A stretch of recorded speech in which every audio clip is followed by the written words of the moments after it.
假如未来的某一天丧尸危机大爆发，请务必收下这份丧尸之地生存指南。2009年，这部电影一经上映，便猛然成为当年的票房黑马。作为毒液导演，鲁本·弗雷斯彻的大荧幕处女秀《丧尸乐园》以2300万美元的低成本，上映1周就赚了回来。这么有趣的丧尸片，没看过的当然要看啊！话不多说，开始今天的故事。丧尸危机爆发时，宅男哥伦布还埋头在家玩游戏。刚取得胜利，门外传来一阵急促的敲门声。社恐的哥伦布本不想开门，可外面站着的可是他暗恋的女神。妹子惊慌失措，刚开门就投入哥伦布的怀抱，这惊喜也来得太突然了吧。妹子讲述了外面的情况，不过此时的哥伦布并没有意识到问题的严重性，而是以为对方遇到了吃人流浪汉。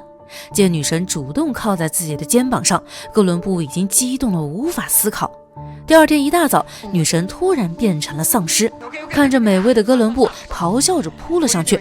两人在房间里你追我逃，最后关头，哥伦布用马桶盖砸晕了丧尸女神。然而没过几秒钟，他居然又站了起来。这次哥伦布只好下死手，他终于意识到这是丧尸危机大爆发了。外面丧尸横行，血腥屠戮着仅剩的人类。哥伦布能活下来，全凭无与伦比的运气，以及细心总结下来的一套求生规则。第一条，跑得快，胖的人注定是第一波下线的。第二条，要补枪，千万别在开完第一枪后傻乎乎去检查丧尸有没有死透，不然会死得很惨。第三条，谨慎上厕所，丧尸嗅觉灵敏，蹲坑切莫大意。除此之外，开车系好安全带，这些基本安全常识也必须遵守。哥伦布从大楼里逃出来后，打算去父母所在的城市。走在空无一人的马路上，突然一辆车快速逼近。为了掩护，哥伦布扶起一辆摩托车，并迅速做好戒备。很快，男人哈希从车上走了下来。他是个作风彪悍、无所畏惧的西部猛汉，能活到现在，靠的是神乎其神的枪法以及心狠手辣的暴力。见到哥伦布，哈希摘下墨镜，淡定地掏出手枪。见状，哥伦布向前一步，看起来毫不示弱，但忍不住的手抖早已出卖了他。两人站在原地僵持了好几分钟，最后还是哥伦布先认怂。他比出一个手势，哈希秒懂，同意让哥伦布坐顺风车。别看哈希一脸不好惹的样子，却有着一个萌萌的弱点，喜欢吃夹心蛋糕。看到一辆冲下路基的货车时，哈希不顾危险打开车厢，结果大失所望，里面只是普通的椰子味小蛋糕。哥伦布吃得起劲，哈希却连包装袋都懒得拆，发誓一定要找到夹心蛋糕。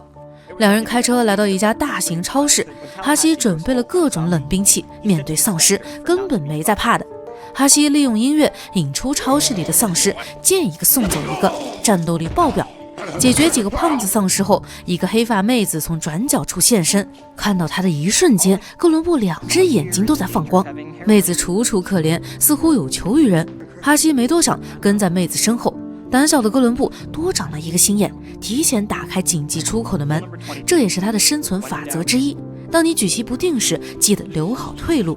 黑发妹名叫维奇，她12岁的妹妹小石头刚刚被丧尸咬伤了手臂，留给小石头的时间不多了。她和姐姐已经做好最后的道别，现在只需要一把枪，让她彻底解脱。维奇希望哥伦布能担此大任，可小石头还是个孩子，哥伦布哪里下得去手？见他唯唯诺诺的样子，小石头让他赶紧把枪交给哈希。可就在哈希准备扣动扳机时，维奇却突然改变了主意，他要亲自送妹妹上路。万万没想到，上一秒还是生死离别的画风，下一秒说变就变。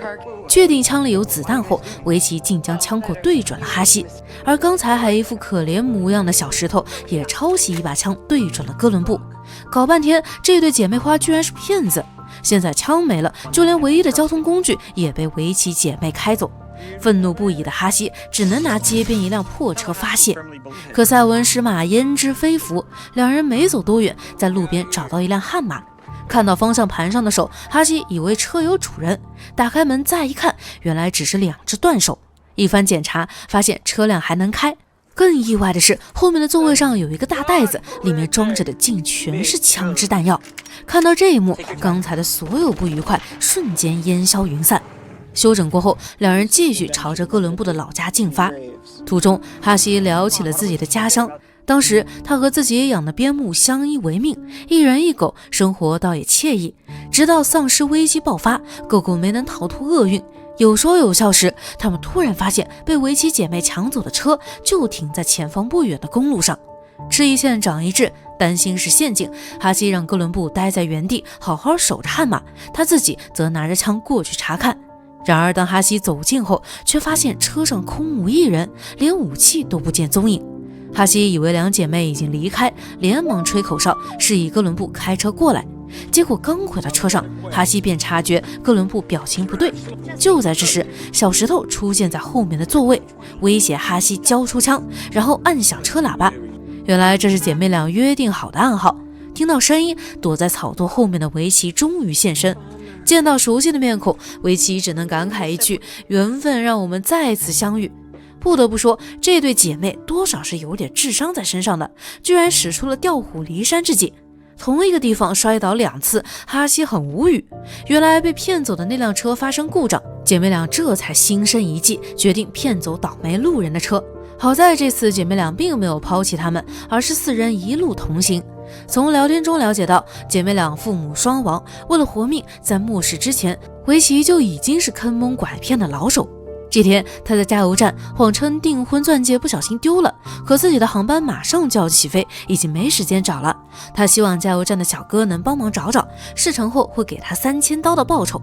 维奇肤白貌美，再加上金钱诱惑，小哥哪有拒绝的道理？等到维奇离开，该小石头飙演技了。他从地上捡到戒指，见小哥想索要，于是索要400元的报酬。想着总体不亏，冤种小哥果断掏钱。此时的小哥哪里知道，维奇的钻戒可都是批发来的，至于3000刀，估计梦里会有。虽然姐妹俩心机深，但善良的哥伦布还是很感激两人愿意带他们一起。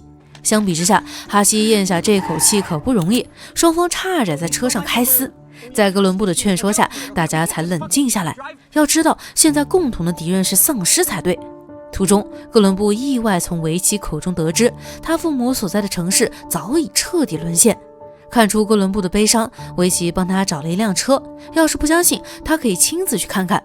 然而下车的那一刻，哥伦布突然想明白了，与其怀念过去，倒不如看向未来。哥伦布随即决定继续和大家结伴逃亡。晚上路过一家杂货店时，哥伦布本想在维奇面前秀一波，可生存法则第17条提醒他，千万不要在危险的情况下逞英雄。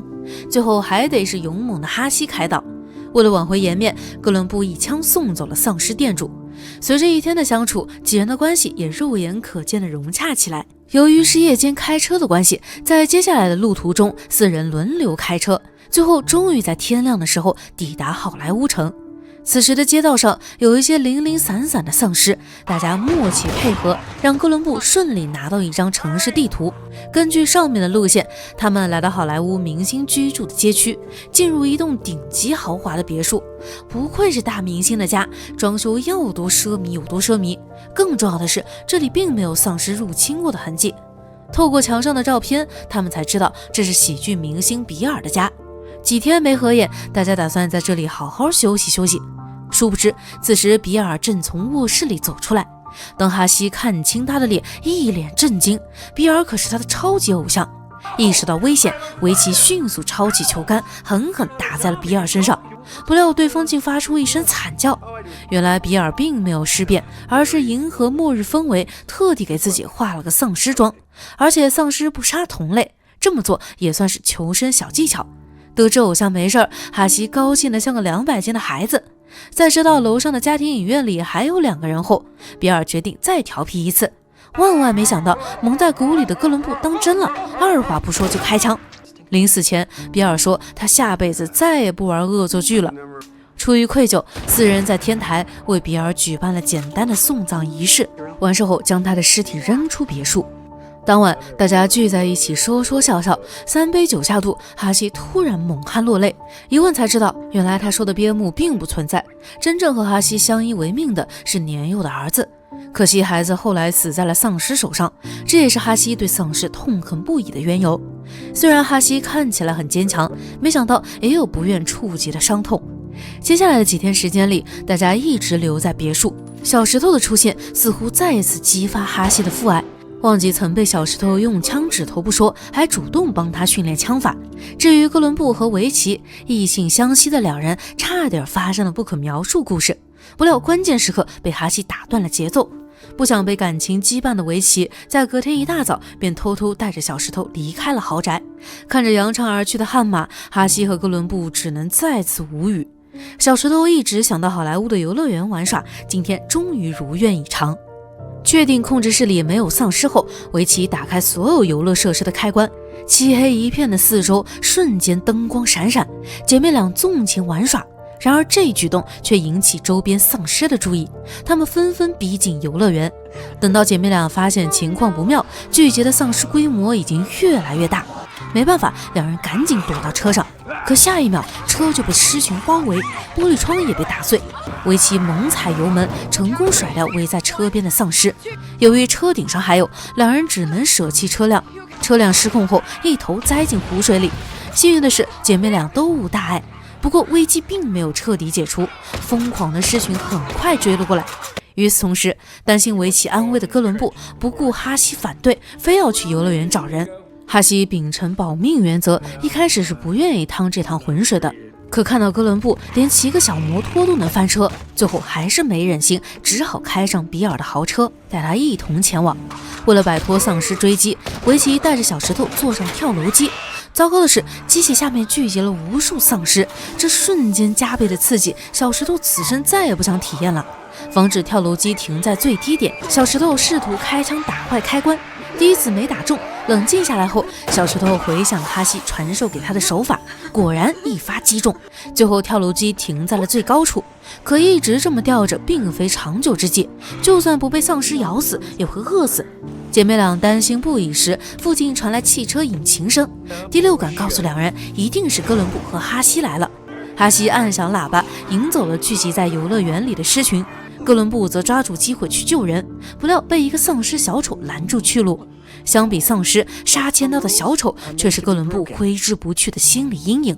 为了救人，哥伦布成功战胜心魔，解决了丧尸小丑，并且成功解救维奇姐妹。哈希躲进小卖部，紧闭门窗后，开始了真正的操作。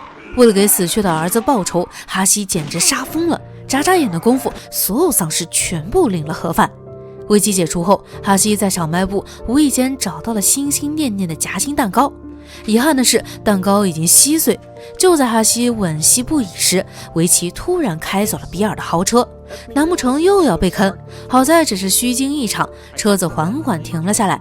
维奇探出脑袋，笑着扔给哈希一包完整的夹心蛋糕。经过一系列惊险刺激的丧尸大战，互相提防嫌弃的几个人逐渐转变为互相信任和接纳，最终组成了一个相亲相爱小团体。在接下来的旅途中，他们将共同面对未知的风险和惊喜。作为一部小成本丧尸片，尽管少了血腥的重口味镜头，却因为幽默的桥段让人欲罢不能。虽然这是个糟糕的世界，依然有人能把生活过得美好起来。这个故事让我们在末日世界的悲伤中看到一抹明亮的光，它让我们相信，在万径人踪灭、千山鸟飞绝的丧尸之地，仍然是人做主，是冒险、欢乐以及爱情在做主。好了，今天的故事到这里就结束了，喜欢的宝子们可以去看看原片，最后不要忘记3连支持一下哦。